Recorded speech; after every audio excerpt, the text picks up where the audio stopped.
Hey guys, this is the Gelato Fiasco podcast, a side project that Will and I will be starting. Yep, Gelato Fiasco. So, we got the Steve Kitchen project going on, but, Nate and Josh are kind of losers.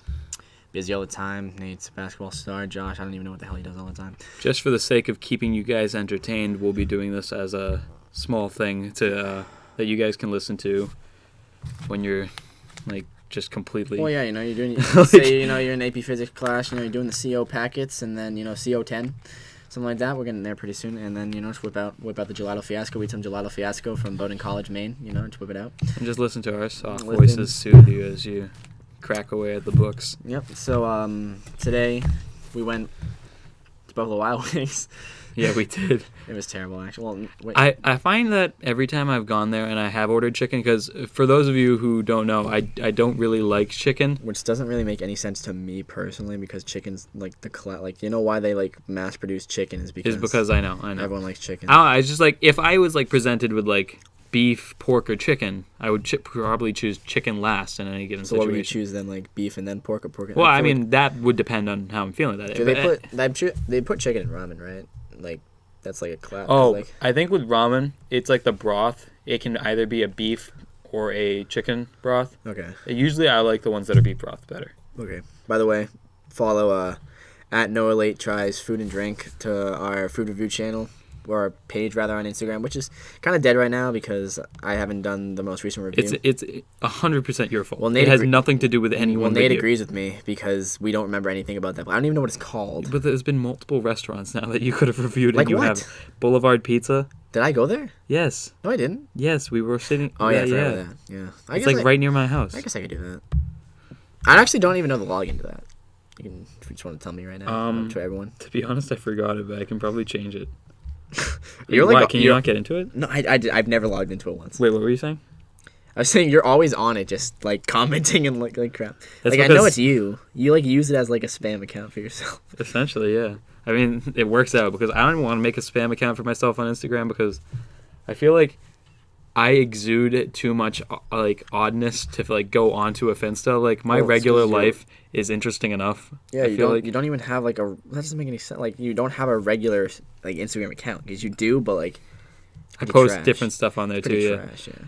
But with my regular Instagram account, I haven't posted on that. I haven't posted on that since Halloween. Well, yeah, me either. I haven't posted on mine since Halloween. Okay, we're back. Sorry about that. A little bit of a cut right there. Just make sure, just want to let you guys know to add Ben Potet on Snap. That's BenPott, 2 T's, TTEY.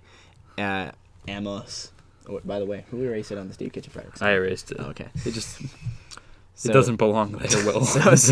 Yeah, okay. I don't know why I'm saying to add Ben on Snap, but he's just trying to get the followers. He's trying to bring it out. Ben's my brother, by the way. He's the guy in the background. He was vaping like a loser. You know what I wanted to mention to you earlier, because I was playing it right before you picked me up today, is what is a really underrated board game? What, Life? No. It's not like a regular board. I guess it's not even really a board game now that I think of it. Mahjong. I've never. Oh, Mahjong. You see, I only know Mahjong from that old TV show Chowder. Where he's trying to. I know exactly what you're talking about. The deviled eggs. Deviled eggs, exactly. There's the deviled eggs. And then he finally gets and he hates it. I was actually just talking about Chowder with today in bio class with Nate West, because he sits next to me. We have the weirdest conversations ever. You can see how that show over time, at least when we were kids, the quality of the comedy on that show went downhill so quickly. No, but that show was one of the best. That was for the first 2 seasons. It got bad fast after that. What was I talking? I forget what reminded me. Oh, I think it was we were talking about if you just ate a food, or it was something about you just consume knowledge and it just makes you smart. And I was talking about the episode where Chowder eats that the brain fruit. The brain or fruit. And his head gets so big that he realizes he's in a TV show, and then he changes. Then he changes the TV show to that sitcom type thing. It's really boring. Well, here's the thing I hate when comedy TV shows do one of two things. They're kind of the same thing. I don't even mind when TV shows jump the shark, when they're going to end soon. You know what I'm talking about? Jump the shark, they make big changes all of a sudden. That doesn't actually bother me as much, because, that's the creative right. The show's going down, you might as well do it. But, right before that, what a show will start doing is it'll start using like jokes that will take up like an inordinate amount of time. Mm-hmm. You know what I mean? Yeah. Or like just like it'll start like using really repetitive humor, like not like callbacks and like reference jokes, but more like it'll just like be da da da da da da da da da, like just to try to fill the 15 minutes, like for cartoons. I have no idea what you're talking about. You don't know what I'm talking about? No idea. It's like, I mean, I guess I've always just no, a good one is yeah, you know Family Guy? Yeah, I didn't watch it that much, but like I guess I know. One thing I know about that show, like, because I don't watch it much either, but there's like apparently like a joke where Peter trips, and like starts grabbing his knee, going like ow, and that goes on for a minute and a half. But that's supposed to be humor, though. That's the thing. I don't think it is. I think it's just like laziness. No, on the part of the writers. I dedefinitely disagree with that. I'm pretty because sure they start doing that more, like when a show gets older. But that's Family Guy. Literally, Peter Griffin is just like he's retarded. So like he does like that. That is definitely the humor side of that show. Like I understand what you're saying, but for that show specifically, I don't think it applies. No, I'm just saying as a trope, I don't like that a lot. Speaking of TV tropes, tune into our first episode, which is going to be airing. Pretty soon. I don't know when it's going to be airing. It might have already aired. I don't even know yet. I don't know. We have no idea when this is going to air. Like, as of now, when we're recording this, the YouTube channel hasn't even been made yet. So, yeah. Because we don't have anything. It's coming soon, though. I don't know. What's the deal with the art? Do we know? I'm still working on that. Okay. So I asked a couple of our classmates to help us make some artwork for this. Essentially something that, like a logo we can put on a poster that I can, like, post up a bunch of different places in the area. All right. Oh, yeah, so Mahjong. Mahjong. So I don't know how it works. Do you know? You don't know how it works? No, I have no idea. It looks really boring. Okay, well, let me explain. Here, I can actually pull it up because I was playing it earlier. You see, I promise you right now, no one cares about Mahjong. It's probably why it's so underrated. Is it? Well, no, that kind of goes to the point I was making. Like, the thing is with Mahjong is that it takes so long to set up, and it is mindless. Like, it's like a solitaire, but like it takes way longer to set up. So that's why no one plays it. I think. Have you played it before? Jenga. But like no one goes out of their way to play Jenga unless like it's the only thing you have. Jenga's amazing. Like you would take your time to set up a Jenga game. Yes, I mean it sucks because it falls over, but it's really fun. And like I used to, I'd go to Narragansett every summer and we'd play some Jenga. We get these super tall towers, and then it would be like super hype when it fell because we were like, oh no, it fell. What are you doing? Right now? Jenga isn't happening right. I mean, Mahjong isn't happening. I was trying for it. Yeah, I was trying to get to. It was part of like another app where you have to play a game of Mahjong to move on in the game. You have an app for Mahjong? No. I was like, those like escape games on Math. It's like one of those, but you had to complete a Mahjong game. So you had to know how to play Mahjong. Yes, but like it's so simple. It's like memory. Well, then just tell me how to play. Okay, so basically you take all those tiles, right? You know how they have like the little Mahjong tiles? Yeah, they have like symbols on them. You stack those up into like a pyramid shape. Really? And then you have to match them, and when you make a match, you can remove them. The only thing is that you can only match a pair where one of the two sides, like the two like longer sides, are exposed. So do you have you can only do the things on the edges. But do you have like tiles like that you have on your own board that you have to match them with, or like? It's a single player game essentially. It is, but then how come on like Chowder they had like all the old people like playing it together? I don't know. I like the way that I've traditionally seen it. It's a single player game. Maybe there's like a different version where like you keep going until one person can't make a move anymore. I don't know. Can you play solitaire with multiple people? No. Okay. It's called solitaire. I know, but you never know. I mean, what if there's like classic Will Pote misunderstanding of a basic word? Like, let's say you have solitaire, right? Let's say so you have you're on that side of the table, I'm on this side of the table. We're both playing solitaire. First person to win first. It's kind of like a competition. Round robin. Well, then it's just essentially 2 games of solitaire set to a timer. I feel like it's just like spit though. No, I don't. No, because like, no, that's a good point actually. Because like spit, you're like although it's a 2-player game, like you're basically playing individually to try to win first. Oh my god, you know what that reminds me of? Remember Speed Stack? Well, like the cups. Yeah. Yeah, I know. Like in gym class, I went. Why was that a gym class activity? Did you do it at gym? Yeah, we did. Yeah, because what school did you go to? The Taylor. The Taylor, yeah. Yeah, I went to the Borough, and like don't use the names. Whatever. They have. You shouldn't use names. All right, fine. Okay. I went to the Banana. You went to Banana Elementary School. Which reminds me, although I'm sidetracking from the whole cup stack game, in a bio again, me and Nate West having great conversations.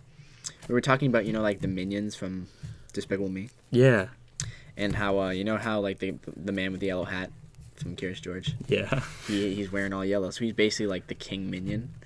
What? Yeah, I don't know. What? Because you know how it started. Was there logic behind this conspiracy theory? Basically, Nate West just brings up Minions a lot and how terrible they are.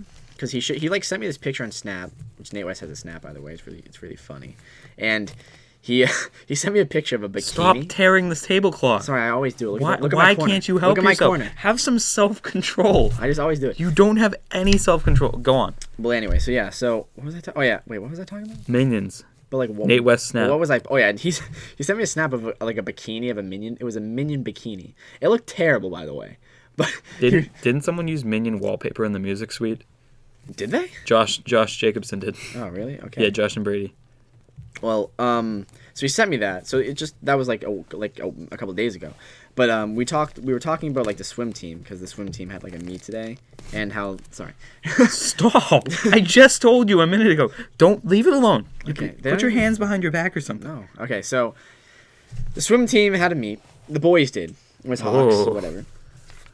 And they wear Speedos. Yeah. But like they don't wear like they wear like kind of like boxer like brief type Speedos where like they're still shaped like like are like regular swim trunks or whatever, but they're like tight. But then actual teams do wear Speedos. And I mentioned the fact that I think what the boys wear is jammers. I don't know. I'm pretty sure they're called jammers. But anyway, I'm pretty sure it's like a European thing or something, but don't they call them banana sacks, right? I'm like that sounds familiar. I'm fairly certain they call them banana sacks. So because banana in a sack. So I told that to Nate. He was like that's absurd. And I mentioned I'm like something about like Minions and how like because like Minions love bananas. I'm not following what's going on. Minions love bananas, right? So do they? Yes. Did you not watch Despicable Me? It's been so long since that movie came out. Look up when that movie came out. No, I'll look it up. Okay. I don't want to mess with that, but like. Yeah. But yeah, like so they love bananas. I actually don't know where I'm going with this anymore either. This is just This started with the Man in the Yellow Hat. Well, no. The Man in the Yellow Hat. The first Despicable Me movie came out in 2010. Okay, so the Man in the Yellow that was 7 years ago. Holy crap! 8 years ago. 8 years practically. Ago. Yeah, it's 2017 or 2018. Wow. But it's weird that like I'm 18 years old and I'm already having those like wow. Time flew by. Well, I mean, everyone does. I mean, okay. Yeah, but like you don't expect that to happen until you're older. But yeah, the Man in the Yellow.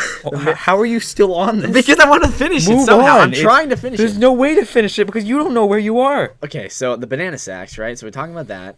How did I get to the Man in the Yellow Hat? Because you said he was the king minion. Well, yeah, but I was talking about how. Oh, because we were talking about evolution, right? So Curious George is like. What? Yeah, we were at no point talking about evolution. No, because we're learning about evolution in class. No, we were not talking about evolution. Me and Nate were talking about evolution. Because we're in a class. We're to learn about evolution. So now he's a monkey, and he's like, yeah. The Man in the Yellow Hat's yellow. The Man in the Yellow Hat is yellow. So first thing I'm like, well, he probably likes him because he looks like a banana, right? And then minions love bananas. So then he was like, well, so does that make Curious George a minion? And it's like, no, I think that the Man in the Yellow Hat is the main minion because he's big and he's yellow and he has a monkey, which doesn't really make much sense. I actually have no idea. His argument I think is a little stronger. Let me be clear, neither argument in this is in any way a reasonable, logical, sound connection of ideas. Well, I mean, this conversation, like I said, like I have no idea. Like, can we move on from this? It's time to move on. Okay, fine, but oh yes, the cup stacking. Cup stacking. Forgot about the cup stack. Okay, so the cup stacking, yeah. So at the banana school, that's how we got to the banana. At the banana school, there was like a huge tower of them. I don't know if at the Dixon Ticonderoga school, the one you went to. I don't know if that one if they did that too. Dixon Ticonderoga. Yeah. Where did that come from? Go on. Yeah, I'm not even gonna bother. Yeah, I'm just giving them names. Yeah. So we did like cup stacking, like they timed That sounds like a real school though. The Dixon Ticonderoga school. Yeah. I mean, I would. That's definitely. Whatever. But yeah, like, did you guys do like the timed cup stacking? Yeah, they had those like special mats where like you'd slap them. Why don't we do that anymore? I'm sure they do at the elementary schools. Well, it's probably no, they probably don't because like it's a fad that's gone out of style. No one does that anymore. Like I haven't heard about that in years. Like the fast. I don't even know what the fastest time. Look up the fastest time. It was ridiculous. It was like under 2 seconds. We've got our We've guy. got a researcher on the side. We got our guy. He's gonna do a little bit of research for us. By the way, it's not one of us. In case you just think we're just saying that, we actually hired a man to just sit there and do research for us. Man is an interesting word. A boy. Shoot, what was I gonna say? I don't know. Something about. There was like a lot of games that used to be like like looking back, they weren't nearly as interesting as like we thought they were. I just remember it was like the elementary schools. Like their gym is literally like the size of my basement. Yeah. Like this is like where we are right now, which is my basement. That school needs more funding, I think. Which school? The Dixon Ticonderoga school? No, the banana school. The banana school. I'm struggling to follow all these. Was the Dixon Ticonderoga school the one with the auditorium and the gym? The auditorium was in the gym, and on the sides of the auditorium/gym were classrooms. Classrooms? Like you could hear kids playing from inside the really? classroom. Yeah. Not only that, but like in the borough though, like I realized that. Oh shoot! I mean the. We'll just bleep those out. I know. We're gonna do that. It's the banana school. But like the thing is that like when you go into the, like the auditorium there, Are you gonna say how small the clock has no clock hands, if I remember. All right, so the fastest cup stacking time, but how many cups are there? Do you know? Like, I'm sure it's like a regulation but is it stack. Is I it think like it's 10. 3? Is it not 3, 2, 1? Don't they have No, it's definitely not 3, 2, 1. Don't they have 3 by 3 by? So Wait, so it's like 2 and 1, 2 and 1, 2 and 1. Like they have, I think that's how it is. Like they have like, bam, bam, bam. I feel like in a championship it'd be harder than that. By William Orrell from the USA. And plus, think about it. I can definitely do three in less than 1.3 seconds. That definitely means something else. I think we can probably try that out on the Steve Kitchen project at some point and get the cup stacks. Speaking of the Steve Kitchen project, there's something I wanted to mention. This definitely has to come out after our first Steve Kitchen project episode, I think. Okay. That's natural because like the channel's headline project should come first. So are we calling the channel the Steve Kitchen project, or like what are we calling it? We'll figure that out. Probably, most likely. Okay, and then we just have But the session. one thing I want to mention, because this is definitely coming out after the first episode, so I suggest that you watch the first episode before you listen to this podcast. But there was one moment in the first version that we did. So it's like a spoiler, basically, of the.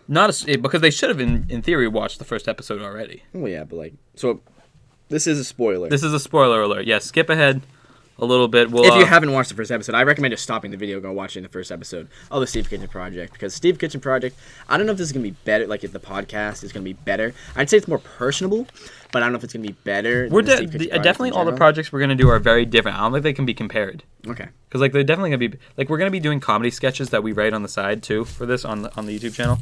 And they're just stop! Oh my god! Leave the tablecloth. How expensive is this tablecloth? I bet it costs money. It's not expensive at all. I have like 5 of them. We only have 5 then, because I can't trust that you're gonna do this that you're not gonna do this every single time we come here. It doesn't matter. It's my tablecloth. Yes, but it looks whatever. We're not done talking about that. By the way, add Ben Potan Snap. That's BenPottey. That's 2 T's. TTEY. You see, they're gonna have to skip ahead over all of this if I can't just get to the spoiler right now. Okay, fine. Okay, so Nate's first TV show that he made me read in the first half of that challenge, we laughed a lot at. It was probably the one we laughed the most at, and we lost it a little bit the most on. And it might be confusing why if you hear it. I can reread it for you right now. Oh, so you're like explaining I'm explaining exactly what was going on there because it was a bit of an inside joke. Okay. Netflix original miniseries that is a documentary about a man named Steve Kitchen. Title, Mixed and Confused Life on the Spectrum. Steve Kitchen is a used car salesman who is trying to find his way in life. He needs to marry the girl of his dreams, Roran Laffey, but he only speaks in spoonerisms. That may have sounded like really random, but there's definitely a reason why those connect in the fact that he's just basically making fun of my life, and yeah, because he's Steve. Steve Kitchen joke started with me. Nate kept introducing me to strangers we were meeting as Steve, which he still hasn't told me where that came from. But anyway, I'm pretty sure he just came up with a random name. For a Christmas present, I was going to get him a T-shirt that said Steve, and then I was going to let him choose a last name on it, and that's all that was going to be on the T-shirt. It was going to be like a black T-shirt and white letters. So did he choose Kitchen? Yeah, I gave him 3 options. I said Steve McDuck, Steve LaFrance, or Steve Kitchen, well, Steve and Kitchen then I mentioned that I could say what's cooking every time I introduce myself, and he went for that. So that's where Steve Kitchen actually came from. Life on the Spectrum, due to a small malapropism or a misspeaking that I made once, I accidentally implied that I am in fact on the spectrum at a couple points. Yeah, there was actually a good meme made of that. Yeah, we can maybe post a link to that. I could probably just pop it on the screen. Yeah. That's uncomfortable. But That was made by a fellow podcaster to our show. Maybe link him. We'll maybe link him in the description. Maybe, I don't know, depending on our state. The mention of a used car salesman, my being a used car salesman, is basically him insulting my hat, which he believes is like the token hat of used car salesman for some reason. Yeah, I guess you're right. Yeah, and spoonerisms. I used to like try to make spoonerisms out of everyone's name, and that's when you switch the first your letter. Phone contacts, everyone's name's a spooner. Yeah, I changed all my phone. You have no idea how hard it is for me to text you and Nate and like my closest friends because I only took like the closest people to me and I made them spoonerisms. I can't do it for Josh because both of his names start with a J, but it's like very difficult. It's like I'll like go to like type in person's name to send a text to. I'll start typing Will and then nothing pops up. Yeah, you have to do pill. Yes, like I have to remind myself so often. It's very difficult. Nate does the same thing because in my phone, my name is Steve, and he'll like be in his car and I'll be call Noah. I'm sorry, I didn't understand that. Call Steve, and then that happens. Yeah, it's really weird. So that's a little bit of background, like an inside look into that. Game. I can't understand how people do that because I don't know if it's just like what is it, OCD. But you have to have it be their name. It has to be their first name, full last name. I used to be like that, but then I just stopped caring. It just looks the best for that. So like, even if like I only refer to someone as their nickname, I always put them in as their full name. I mean, there are a couple people who noticed I did that and then were like, just put in the nickname. So I was like, fine, I'll do it because like I don't know, like one person, like I'm not gonna disclose their name, but like they specifically like were like, why is it my full name? Like just change it. And I was like, fine, you know, it's kind of uncomfortable every time I look at it. Wait, is this person's initials MC? No. Oh. What would I nickname that person? Now that I think about it, I don't know. It just sounded like something they would say. No. But what were we just talking about? Just the spooners. Oh yeah, so you were explaining that. I think I pretty much covered that. Yep. So it was funny because like the moment we realized that he was basically just doing a caricature of how I live was why we kind of cracked up at that because it took us a minute to figure out what exactly that was. Yeah, I thought it was funny regardless. It was funny as is, but it's funnier if you understand the context. I guess I kind of knew he was talking about you, but like I didn't really like it didn't really define. You didn't get it? No, I understood, but it wasn't what made it funny to me. Okay. But wasn't there? You said there was a story you wanted to tell me earlier, but you were while we were at Buffalo Wild Wings, but you said you were gonna wait until the podcast. I don't know if you remember that. It was like a which of these is better question. Okay. But I don't think I can really remember what it is. Oh, that's unfortunate. The other thing I wanted to talk about was Mahjong, and we covered that. Well, you literally wanted to talk about Mahjong on this. Yeah, no, because I thought about it when we were coming over here. I'm like, I should talk about how underrated Mahjong is. Okay. Because, like, it is. Like, when people think, hey, what do you want to play? The last thing they'll think of is Mahjong, because it takes, like, 20 minutes to set up a game of Mahjong. I think it's also because, I don't know, like, we're going back to the Mahjong thing, but I just don't think people have that game. Like, that's true, too. It's a dead game. But that might be why. I mean, like... I have not heard of that game. Stop.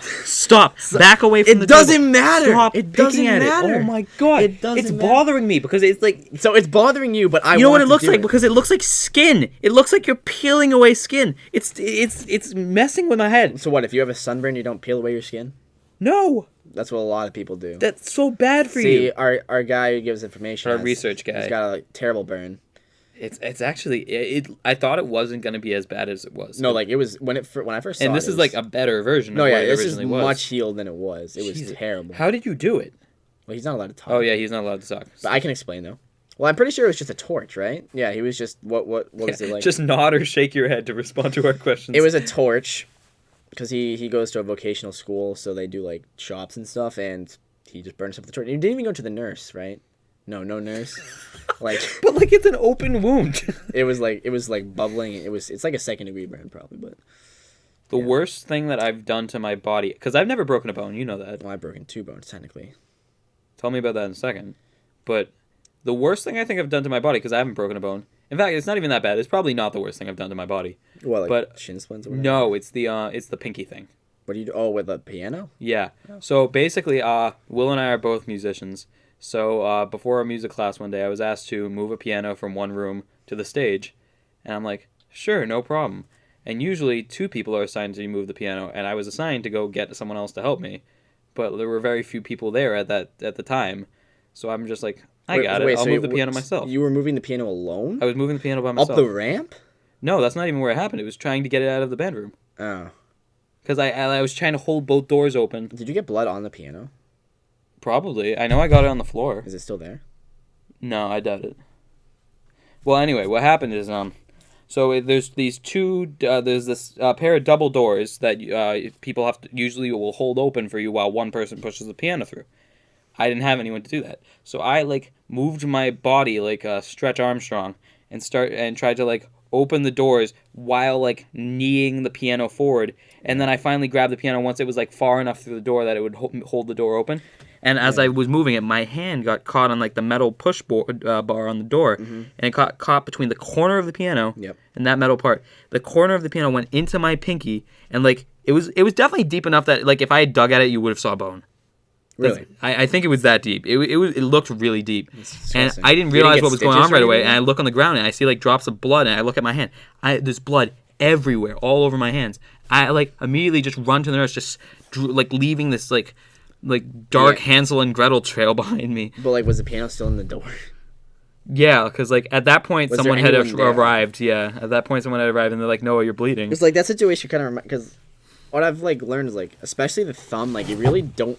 There's not too many like I guess like nerve endings. Yeah, although like you feel things with your fingers and everything, but like when you cut your fingers, unless it's like a paper cut, it really doesn't hurt that much. I remember. I'm not sure that's true. I'm not sure if it's because of that. It's definitely. I know as a fact in the thumb, especially the top of the thumb, there's like not much feeling at all. And I know it's because when I was a lot younger, I had my mom went on a trip and she brought back a snow globe. It was like a skull snow globe, and I dropped it, and it shattered everywhere.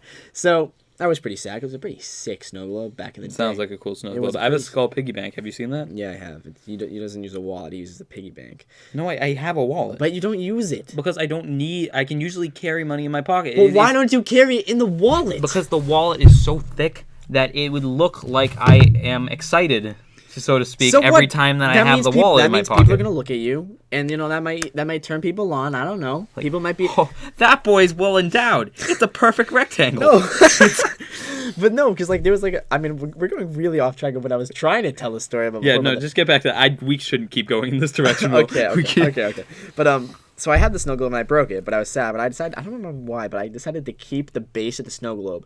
So there were still like shards of glass like sticking up from the base. I kept the base. One day I just like picked it up, and I must have stabbed my thumb with the glass, because next thing you know, I look down at my thumb. It's literally my hand. I can't see my hand. It's so much blood, and I didn't hurt at all, but I was a lot younger. So just looking at my hand and seeing that made me freak out. Because didn't I say at the beginning of the filming of this podcast that this was going to be like a soothing, relaxing thing to listen to? If I was listening to this would make me like, if I was squeamish, I would be so uncomfortable because that's just really. I mean, I don't understand like because even the thought of blood makes some people like I was speaking of squeamish. We're going in that direction. Yeah. What? Okay. I'm not sure where you're going with this. So in the music wing, the boys' bathroom is trash. No. Don't cover that right now. Someone threw up in the girls' bathroom. You told me not to cover, and then you said it. Because it's not something we need to go on about. Well, I'm just saying I walked in the girls' bathroom. There was just vomit in the sink, so I literally walked out. I was like, okay. Why were you in the girls' bathroom? Because I told you the boys' bathroom sucks, and it was locked, too. The boys' bathroom's always locked. That's true. And there's a mirror in the girls' bathroom, and, I like to look at myself in the mirror to make sure I look good throughout the day. You know what I'm going to talk about next. I know. As you say that. We like to poke fun at Will, or at least Josh, Nate, and I do, that Will is probably the biggest narcissist since Narcissus. It's amazing how... I know you know it, too. I know you know it, and I know you sometimes try to exaggerate it so that we'll point it out. Well, yeah, but I don't think it's as serious as you guys make it out. We can't go into a clothing store without you looking at yourself at least twice. But I feel like if you're in a clothing store... Even if you're not wearing anything from the clothing store, you'll just admire yourself. But I mean, you've said before that sometimes in the morning you just look in the mirror and just stare at yourself for a full minute and a half without moving. You've said that before. Not for that long. That was definitely an exaggeration. It's still, you said it. But I do. I mean, of course I look at. But you've described yourself as a god before, and like in a very serious manner. No. Yeah. I would not consider myself. God's not real. So. No. So you don't look like you're real. So, like, unless I was a vampire, I'm not a god. Let's see. What are some other really narcissistic things you've said in the past? Well, I mean... oh my god, I can't think of any, but I know there's like a bunch of good ones that I've mentioned to Christina before, and I can't think of what they are now. Well, yeah, but I'm just saying, like, I understand, like, I am egotistical, okay? I like myself. Well, all three of us have really big egos. the thing is, I can't speak for Josh, but you, me, and Nate all are very full of honestly, ourselves. sometimes That's why we come across so confident. Honestly, I think that Nate has sometimes a bigger ego than I do.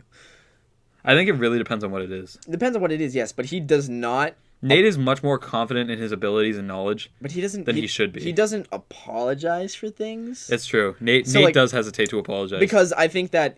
Like I'm not like shooting shots at him or anything. Like I don't really care, but I'm just saying I think that his ego makes him like not want to back down from his statement, and like. No, he's admitted to that before. Well, yeah, I'm just saying like. But I mean, like, why? That's why everyone doesn't apologize. No one doesn't unless like you're like a complete psychopath. That's why you don't apologize. Well, sometimes I don't apologize just because I just don't like the person. I just don't feel like I want to. That's what I was kind of hinting at by complete psychopath. But let's go over that. You would not be listed as a psychopath. You would be a sociopath.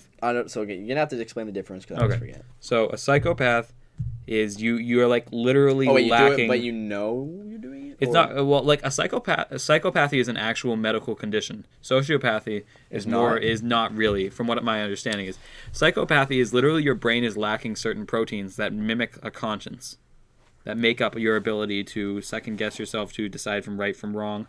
Your brain is deficient in those proteins. Okay, so that's like a mental disorder. Has a conscience, but just pretty much always chooses to ignore it in his own self-interest. Okay, well, so why I'm not a sociopath is because I don't do it always. So I think if you said that it's always, and I do think that everyone has moments in their life where they display elements of a sociopath. I think that's the thing, because sociopath, you can't be diagnosed with sociopathy. So I think it's more like how people can view you based on how often you act in that way. I think unless you're like the perfect like human being with like complete integrity and stuff like that, there's gonna be many moments in your life where you but there's definitely like a certain range of the scale. Oh, of course, where definitely you are a sociopath. Of course, there are people. I'm not gonna call myself a sociopath because that's degrading to myself. That's your Fifth Amendment, buddy.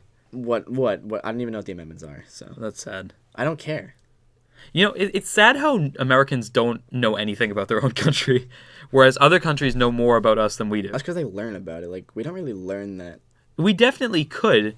We just don't. We don't because we don't care. What does that say about us? I hate that about at least our generation. Well, you're Japanese, so it doesn't even matter. What is that? I'm not Japanese. I'm an American citizen. You're half Italian.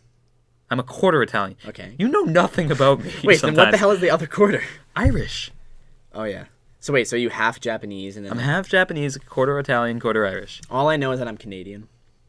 It's weird to me that I can't imagine not knowing what I am ethnicity-wise. Do you know, researcher, do you know what ethnicity I am? Like, at all, like... But besides Canadian?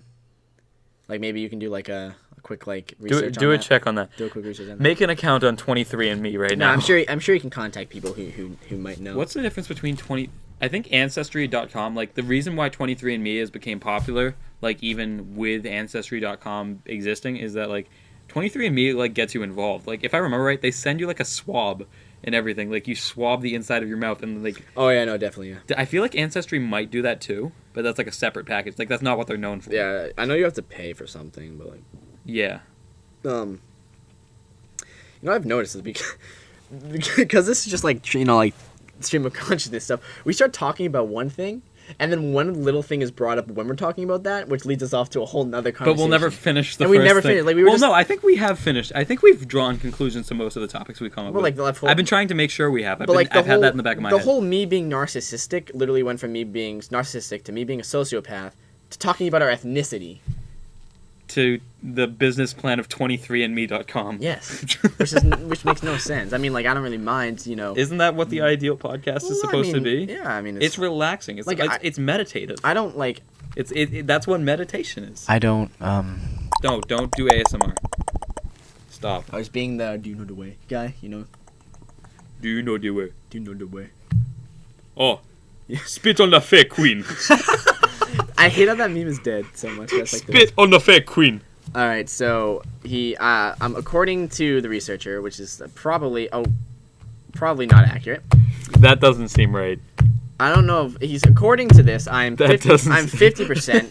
Actually, like, contact someone like that we know that could potentially But Go run upstairs and figure it out.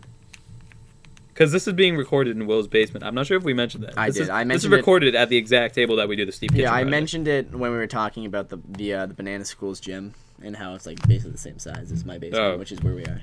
But my basement's cut into 2 parts, so if we took the 2 parts, made the ceiling wider. Oh, here's a question I've been meaning to ask you, and this is outside of this. Sometimes I just pose questions to Will and Nate, so this isn't supposed to be like a setup thing. This is just something I do. If you could have like $1 million idea for a toy, what would it be? So that's such a hard question though, because I actually have to think of a toy. Yeah. Well, I think you asked me this before, and I just came up with the most absurd thing ever. Like, I feel like we'd be good entrepreneurs, but then we'd Okay, so half of our products would be really ingenious, and half of them would just be absolute garbage. I've thought about this. I've thought about this a lot because I think entrepreneurship is really interesting, and although I do plan on majoring in computer science, for the school, in advisory, we had to choose a. I feel like you don't have to be a business major to be an entrepreneur, like that. Well, no, that's what I'm saying. Yeah, but exactly. I found my computer science major, I could create something with that, and that's an entrepreneur in a sense. But I'm also super interested in marketing and advertisement. Mostly just because I feel dabbled in that, I just feel like I'd be good at it, good at convincing people. I feel like I'd be good at it too. So I've thought about maybe entrepreneurship and stuff. So how in our advisories today we had to choose a yeah, what'd you choose? I chose marketing. You did? Yes, because I'm actually pretty interested in marketing, but I went for the computer science side of it. But we're talking about essentially a job fair thing where we pretend to be in a certain industry and then survive on this paycheck for 2 hours. Yeah, it's basically we pretend to be something, I guess. I don't know, but yeah, I chose What did you choose? I actually ended up choosing at random. You just closed your eyes. I pretty much. So what do you get? Electrical engineer. Oh, that's not bad. That's okay. It's not bad. It's really that's a job that makes a good amount of money. Yeah, it's pretty hard though, from what I know. Yeah. But I chose marketing because I think marketing is super interesting, especially after taking the English class we took last year with the whole pathos and ethos and all that stuff. I just think that's really interesting, and especially if you dissect different ads and stuff. Everything's intentional. But that's what I've learned about literature too. I never really thought about it until this year. When authors write literature, every single little detail has been thought out with an intention to it. You see, that whole thing, I don't know, I'm really skeptical about that. Because I'm not. If you're writing a book, every little thing being thought out, I feel like, one, that makes authors, because, when you think of an author, okay, they write a good book, but that makes being an author seem so much more difficult than... Well, that's why certain books are classics. That's what I'm talking about. Real hardcore literature. We're reading Ralph Ellison's Invisible Man, which is a Harlem Renaissance era book about being black in America. And, all the characters' names have, a deep significance. It doesn't seem like they do. Yeah, but there's a character named Todd Clifton in the chapter I read recently. He gets killed. Todd Spoiler. he gets killed by the cops. And there's an episode, the word Todd in... I want to say Hebrew. Do not quote me on that. I don't think that's right. We're gonna have to call Josh. Means deaf, not deaf. Want me to call Josh and ask? Yeah, he's in my class, so he'll definitely remember what language it was. Okay, I'll give him a quick call. Let's see. What would my $1 million toy? I've had $1 million ideas, but they weren't for toys. I accidentally reinvented OnStar once because I thought it would be a good idea to have a system in cars that wasn't connected to the battery that would immediately call the police in the case that the car battery is destroyed in head-on collision. Hello? Hey, Josh. What's up? So I'm here with Noah right now. We're doing the Gelato Fiasco podcast, and we were just discussing, how you're reading The Invisible Man in English. I was trying to remember, what language does Todd mean death in? Remember how we were talking about that today? Was it Hebrew? It was German. German? It's German? Really? No, he's right. It is German. Researcher, look it up. No. I remember for certain because I thought she had said tag, and I thought it was part of Guten Tag. Oh, okay. Look it up. It was German. No, you're right. It is German. All right. Well, thank you, Josh. Thanks, Josh. Good work. Yeah. Well, I'll see you later. I see. But Josh, yeah. boy. So the thing about that is names. I feel like that's a little more if I was gonna write a book, I could easily make my characters' names have meaning. But every minute detail in the book, I feel like a lot of times because I have the idea or I don't believe. One reason I kind of dislike English classes a lot because we dive into these meanings of works, but a lot of times the author specifically doesn't say that that's actually what they were going for. So I feel like a lot of times it's just. Well, that's kind of the point. But I'm saying the fact that. But I'm saying the fact that we. It's for you to draw the conclusion. No, a conclusion has more meaning if you come to it yourself. But I'm saying the fact that we learn it in class as if it's fact is what kind of. Yeah. I disagree with. That How to Read Literature Like a Professor book discusses that. Because I don't think that we should be reading it like we're learning about all these meanings, these themes in books. But I interpret a lot of different things when I'm reading, and I'm like, oh, that could also be a theme, but it's wrong because it's not what we're learning about. Here's the argument made to that premise. Think about it. Someone who's writing a book obviously puts a lot more thought into it than someone who's reading a book for the first or second time.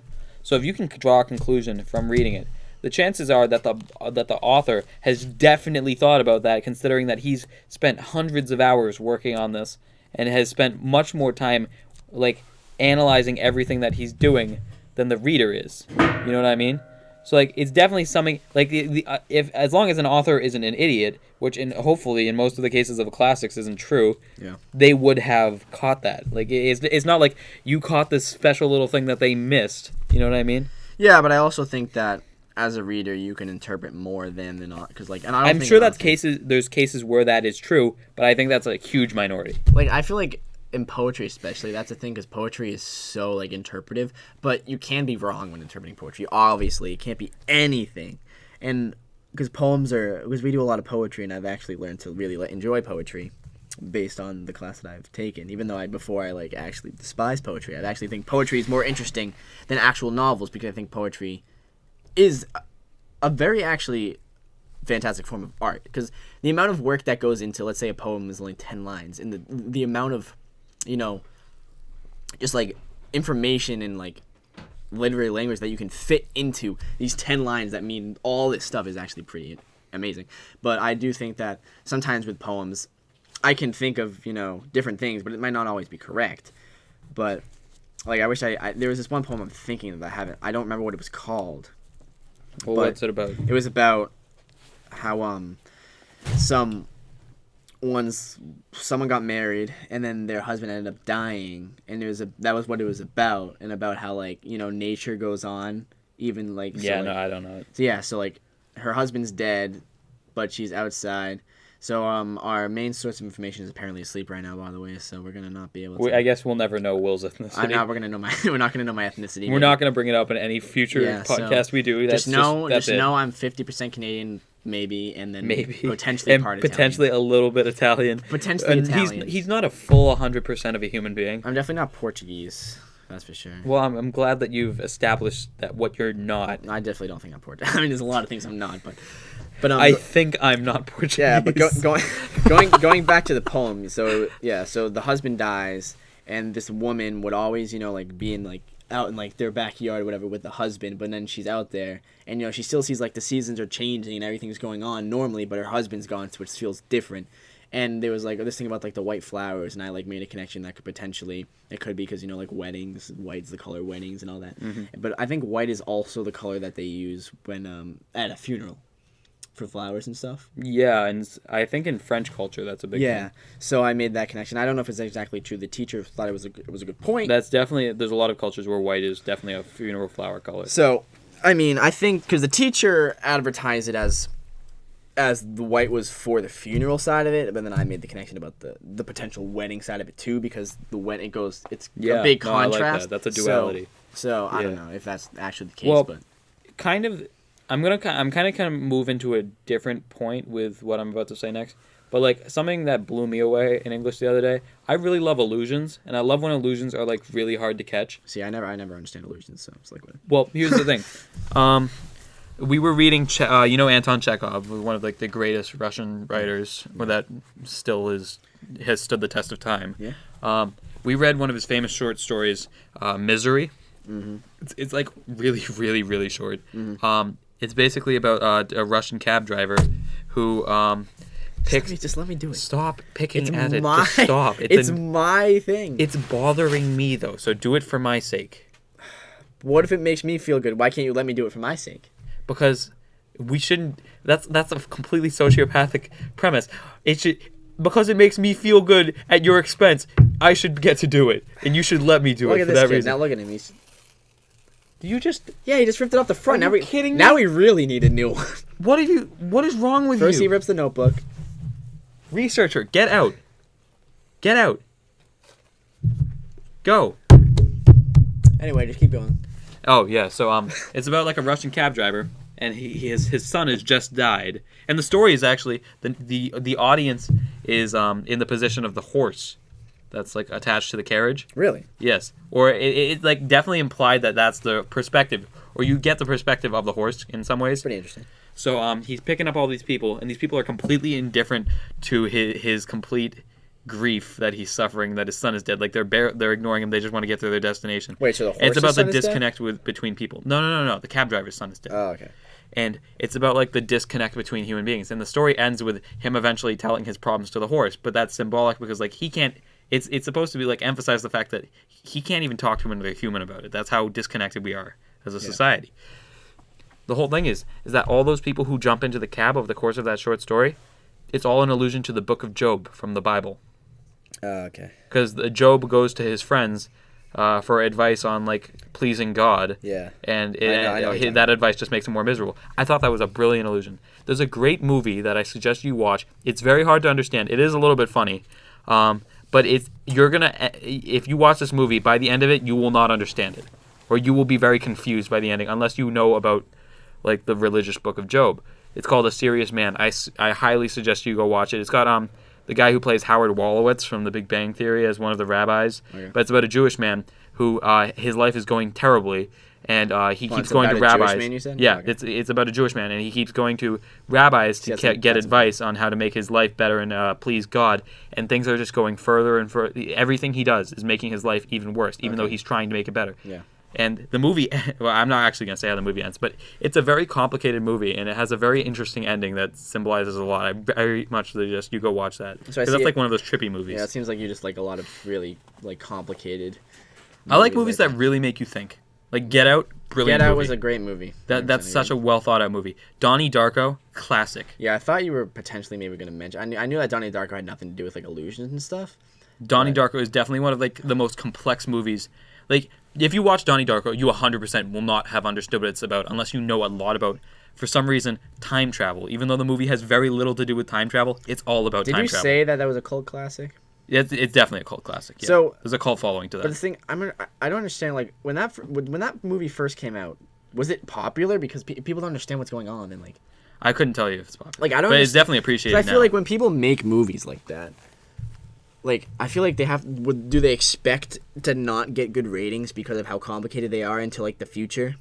When people start No, to I mean, it is a good movie by itself. That's the thing. You can pick up on a lot of the major themes, or at least, like, kind of get them based on watching the movie. And it's still a very strong movie on its own. But if you go into that second level, it just expands so much further. I mean, for instance, there's, like, tiny, subtle hints as to what's going on. Donnie Darko, he controls the universe. He doesn't realize it, of course. There are hints that he does somewhat realize it, given his odd behavior. But, like, when he goes to English class, the books that they're reading in that English class are heavily symbolic of what's going on at the time. They read Watership Down. Watership Down, there's a rabbit named Fiver, and that rabbit can see the future, which is what Donnie can do to a certain ability, and he, to a certain extent. And he, Fiver tries to save all the other rabbits, but a lot of them end up dying anyway because they don't listen to him. Donnie then mentions, who cares, they're a bunch of rabbits, which signifies that Donnie doesn't know yet if he wants to save everyone else or not.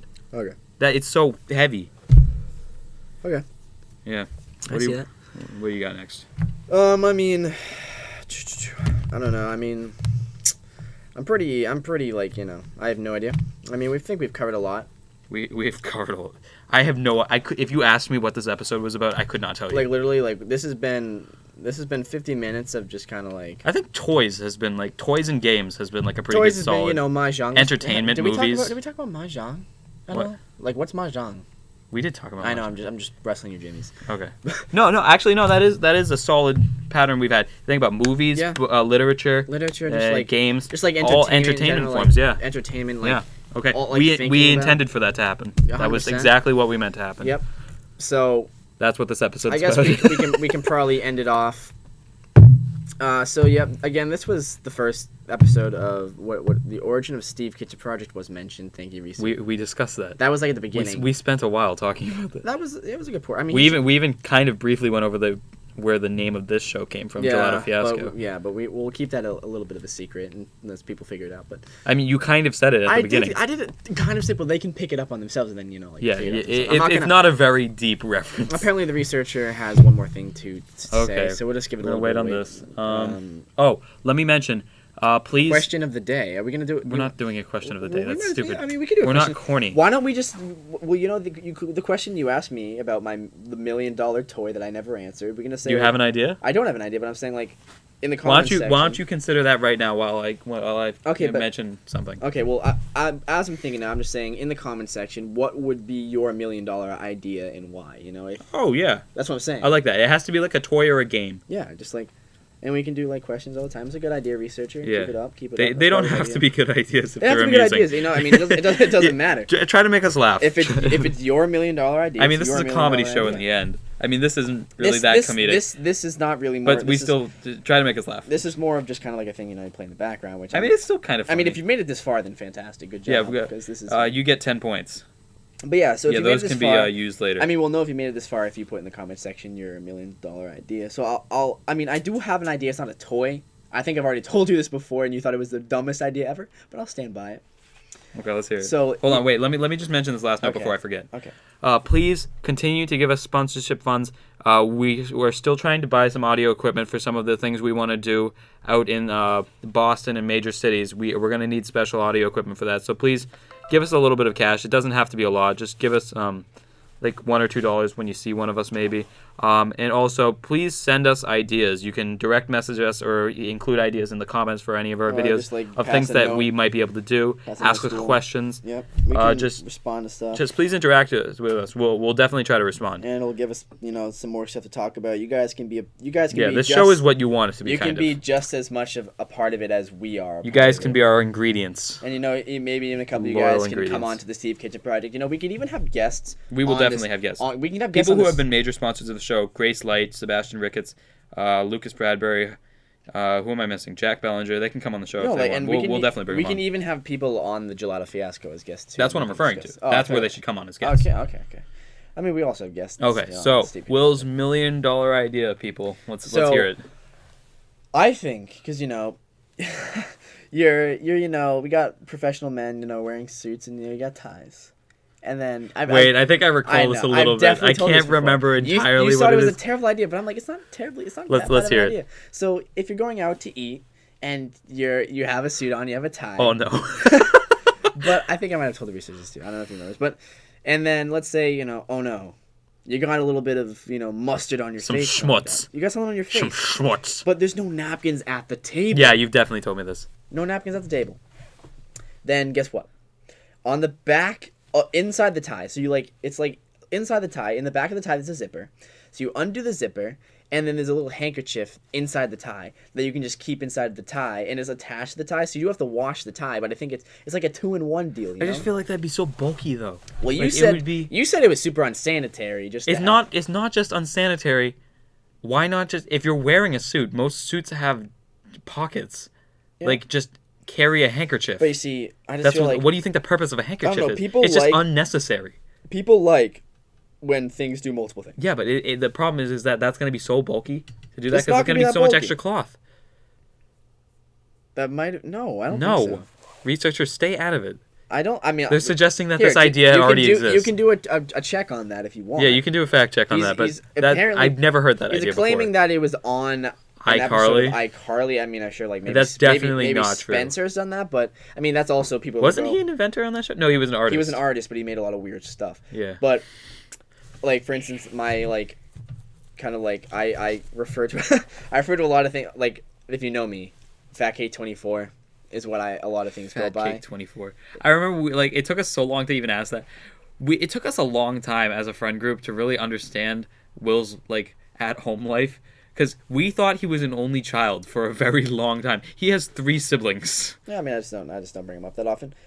But you never brought them up. You're saying for over a year. You're saying it is on iCarly?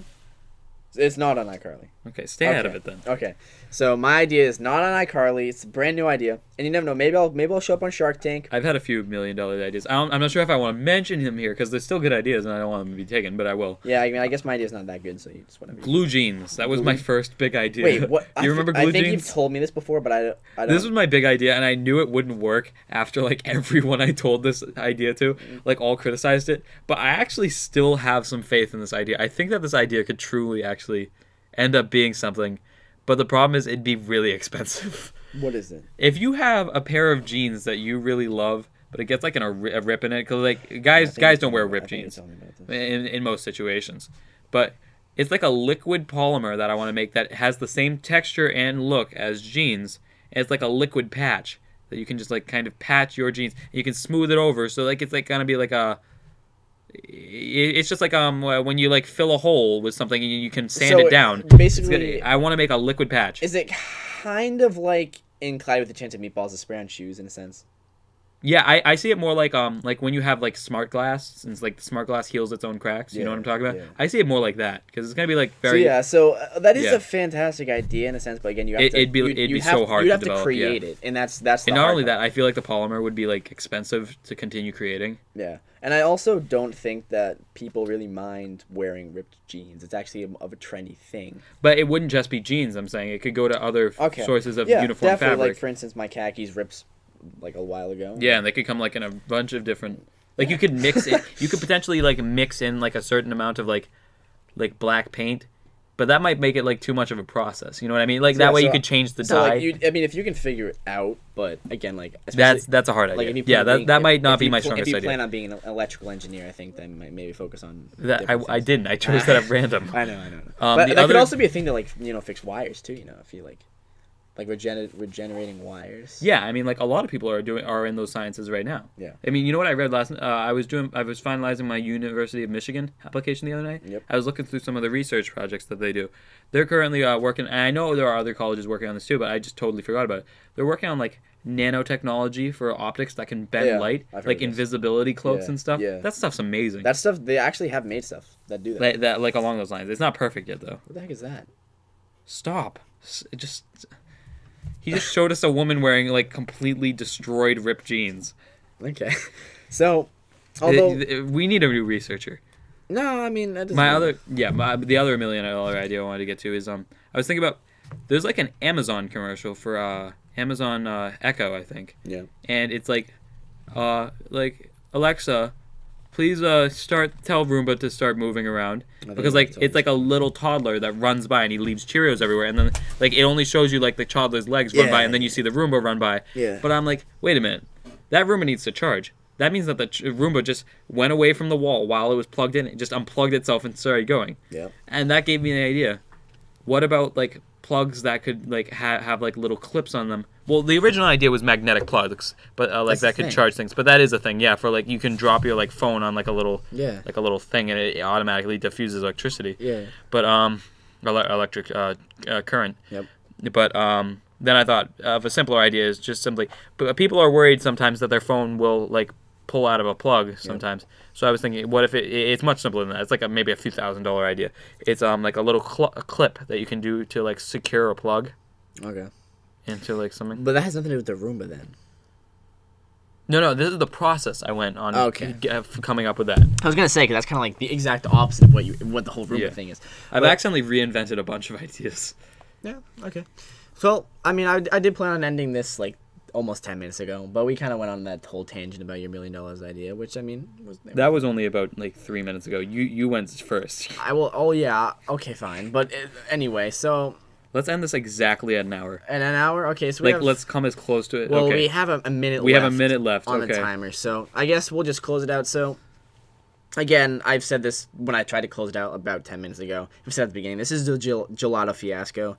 The Steve Kitchen Project, I guess we'll call the channel the Steve Kitchen Project. This is kind of the making right here. Okay, start the outro! Okay, no.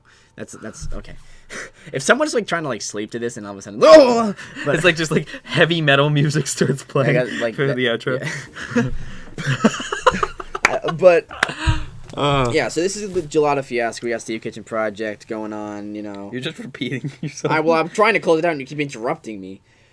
And then we'll have other skits and stuff, which is coming soon. We got a good skit coming soon. Yeah, we've got a great skit. Not going to spoil anything there. So thank you guys. If you made it to the end of the Gelato Fiasco podcast episode 1, then I congratulate you. For making it through this somehow. You guys made it through an hour. So thank you for listening, and we will catch you guys later. I can't say what's cooking, but I'll say what's not cooking. Stay thirsty, my friends.